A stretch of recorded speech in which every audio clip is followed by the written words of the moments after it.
Dili naman ni siya, wala na tayo ignorante ani, nakahibalo ta nga during this week ang ato ang ginahimo, remember nato ang coming ni Ginoong Hesus in the flesh.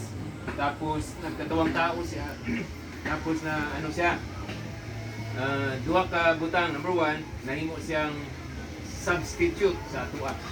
Na mo ni ang reason nganong dapat ni nato masabtan kay una-una sa uban, murag di man na matuhan nga kung si Jesus anak sa Dios, kanong kita man nato siya, kanong nahikap man siya, kanong nadungog man siya. Ang Biblia ang nagsulti nga si Jesus many times no, kini dapat natong i-review atong panguna-una o pagtuo kung alin sunod ba sa Biblia, kasi kung dili siya sunod sa Biblia, meaning lahi na siya nga pagtuo o posible nga dili na tama, unya ang giingon ni Ginoong Hesus sa Biblia, no? Kung dili gyud kamo mutuo nga ako mao ako, mamamatay gyud kamo sa ako sa inyong mga sala. Subot pasabot nga kung paano niya gi-reveal, kung kinsa siya, paano niya gipaila yang kaugalingon, unya dili sa dawaton ninyo nako ug sa mga tao, ang dili mo dawat kung kinsa siya sumala sa iyang gipaila-ila, dili makasaylo og sala. That's found in John chapter 8, 23 and 24.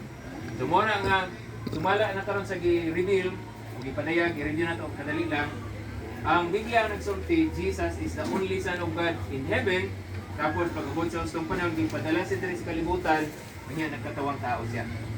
So sa iyang pagkatawang tao, nagkaroon siya ng bones, flesh and blood na pwede siyang ilansang sa cross in substitute sa humanity. So remember, nag-represent siya sa humanity, niya nahimo siyang fully. Kana ang good news na dapat natong masabtan, na gitawag na natong maayong balita kay dunay somebody nga instead nga kamo ug ako, mga tao, mag-suffer tungod sa sala nga nahimo, na someone nga nahimong substitute. Instead nga kamo ug ako, sila na dapat utang silutan sa sala, si Ginoong Hesus ang nagdupa sa duwa, yatang gipulihan. Okay, so substitute, instead nga kamo ug ako, ang sakiton, parusahan, kita, siya ang nadakdakan sa tanang silot. Found in Isaiah chapter 53, 4 to 6. Kung masawa na nimo, siya ay nahanukan sa tanang mga kasakitan. Giantos niya ang tanan nga panamastamas.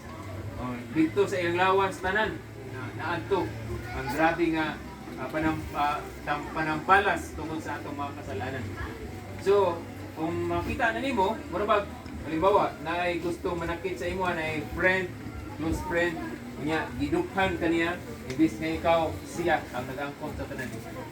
No? But then, another word na dapat masabtan nato is, the word is sacrifice. Gisakripisyo ni Ginoong Hesus ang kaugalingon, ibis nga kita. Ang gisulti sa Biblia, sa 2 Corinthians chapter 5 verse 21, si Jesus Christ, ginimo siya nga sinner, imbes nga wala siya sala. So, kamo ug ako nga gitawag ta nga mga sinners, di-declare ta sa atong Heavenly Father nga righteous, tungod kay ang righteousness gikan kang Ginoong Hesus na imputed sa ato. So meaning, si Jesus ang nasakripisyo imbis na kita kay nasalamat ka. So kana nga bagay, dako na siya nga tabang sa ato, kana nga masabtan. Now, kung masabtan na nimo, meaning ang buot pasabot pag i-declare ka nga righteous, kung nagtuo na ka kang Jesus. Dili na siya automatic actually nga humana naman si Ginoong Hesus namatay, automatically tanang tao i-declare niya nga righteous. Automatically nga ang righteousness ni Ginoong Hesus, ang iyang pagkamatarong, na-imputed na sa tanang tao. Ang kondisyon nga gitudlo sa Biblia, upon believing in the Lord Jesus.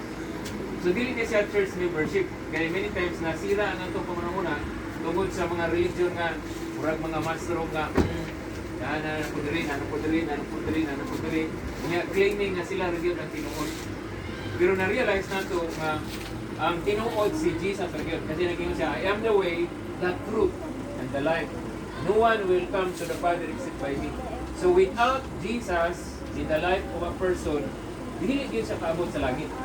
Okay? So dapat masabtan na nato. Remember, Jesus is the way to heaven. Wala nag-ingon si Jesus, I am the way, but there is another. Nag-iingon lang yun ni Ginoong Hesus, I am the way, the truth, and the life. No one will come to the Father except by me. except by me. Wala sa naingon nga, no one will come to the Father except by being a member of the Baptist Church or the Catholic Church or the Iglesia ni Cristo or the Foursquare.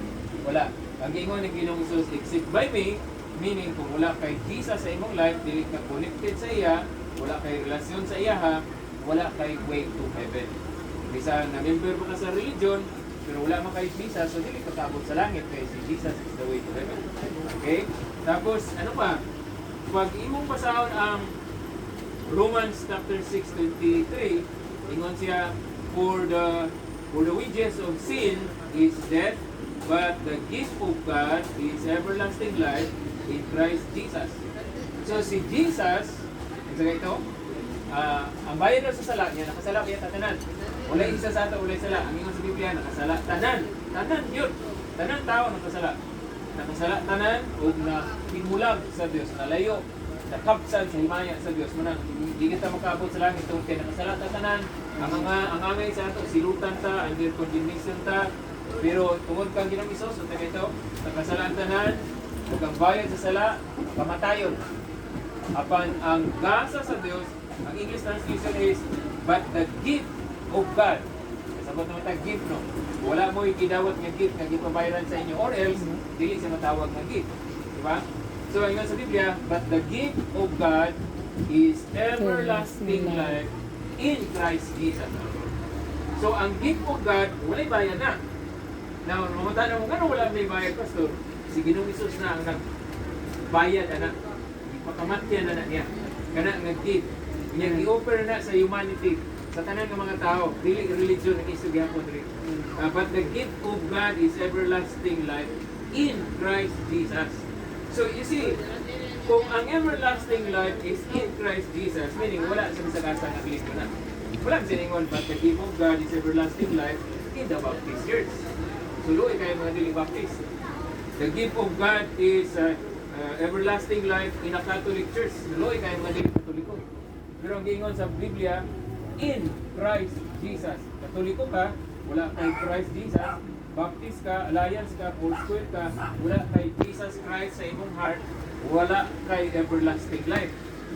Pagabot dito sa langit, or sa atubangan si Ginoo, dili sa mga na maingon sa imong religion sa kalibutan para makasulod ka.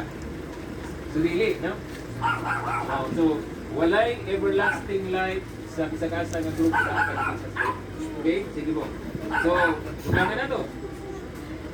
Ang ingon sa John 3:16, ito na yung pablandungan niya pagayo. Nakamemorize na tayo many times sa mga bata, na. Ingon sa John 3:16, for God so loved the world, meaning the whole humanity. So kana, good thing na, good news na. Bad news pag sinabi ni Jesus, for God so loved the Baptist only, or the Catholic only, or the Foursquare only. Pero buti na lang sinabi ng John 3:16, for God so loved the world, humanity. Kaya nag-import sa tanang grupo-grupo, religion. Tapos naman siya, that He gave His only Son. Pag tinanong nyo ang Panginoon, ano ang patunay or demonstration na imong gihigugma ang mga tao? Ang tubag sa atong Diyos, ihatag ang iyang bugtong anak, si Jesus Christ. Kunya, nagpakamatay si Jesus ato aron masave ka. Okay? Doon na, natagpo ang iyang gugma. Tapos ang kondisyon, pakinggan niyo siya, that He gave His only Son, that whosoever, the word whosoever, para na sa kada isa. Wala siya gipili na, wala na exempted na. Tingnan siya, whosoever, kung sa Bisaya ka, bisag kinsa. Kung sa Ilonggo, bisan kay sino. Sa wala na gipili. No, bisag kinsa nga mutuo kaniya. Wala na ingon bisag kinsa nga magpamembro sa Baptist. Bisag kinsa nga magpamembro sa Catholic Church. Ang ingon niya, bisag kinsa nga mutuo kang Jesus. Unsay tuuhan kang Jesus? Mutuo ka ba nga si Jesus anak sa Dios kaniya sa kalibutan ng katawang tao? Mutuo ka ba nga si Jesus nagpakamatay sa imong sala? Mutuo ka ba nga human siya gilubong, nabanhaw siya o nagbalik sa langit? Mutuo ka ba nga si Ginoong Jesus na ingon, mubalik ko, kuhaon ko kamo? Ang dili mutuo, dili niya kuhaon, pero yung silutan. So kung mutuo ka nga si Jesus nagpakamatay sa imo, mo na ang klases pagtuo niya kinahanglan. Dili tong mutuo ka ba nga doon ay Ginoo? dili sa tamang apagtuo. Ang ingon sa Biblia, bisan si Satanas, nagtuo na dunay Diyos. Yan, nagpurog pa.